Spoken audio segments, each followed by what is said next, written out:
Bonjour à toutes et à tous. J'ai souhaité m'adresser à vous aujourd'hui pour revenir sur la situation actuelle de notre filière en vous donnant des éléments de contexte et des leviers pour garder le cap que vous vous êtes fixé avant la crise sanitaire.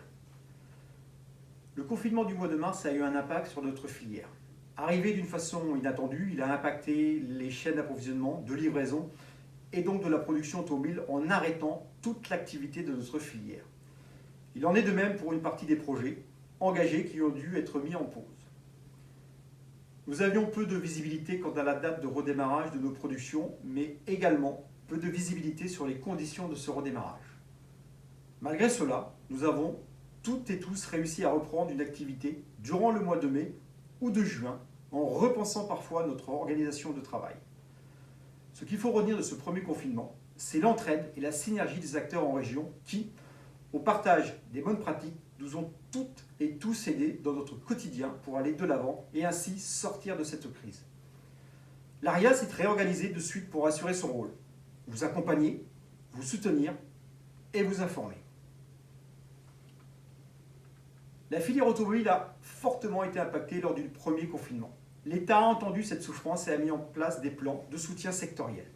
Pour notre filière, ça va nous permettre de maintenir les investissements, investir pour préparer la fabrication des prochaines générations de véhicules électriques hybrides. Un certain nombre d'entreprises de la région ont candidaté au fonds de modernisation automobile et ainsi pouvoir bénéficier d'aide. Ce plan de relance est doté d'un montant de 600 millions d'euros pour 3 ans. À l'heure où je vous parle, plus de 10 entreprises de la filière automobile en région se sont vues attribuer une aide. Ceci n'est que le début puisque vous avez toujours la possibilité de déposer un dossier. L'ARIA est toujours à vos côtés pour préparer et rédiger ce dossier. Nous avons déjà accompagné plus d'une trentaine d'entreprises dans le cadre de ce fonds.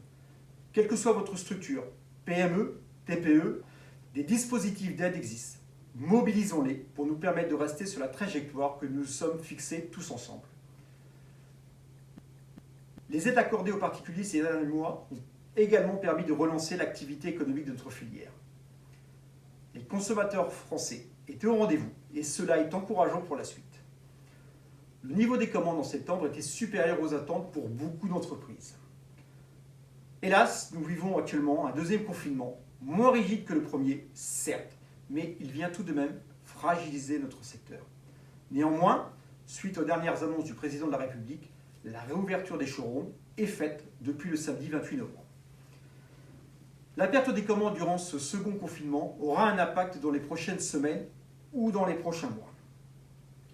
Pour conclure, je veux vous dire que l'ensemble du conseil d'administration et toute l'équipe de l'ARIA restent mobilisés pour vous. N'hésitez pas à nous contacter, nous sommes à vos côtés pour vous aider et vous accompagner.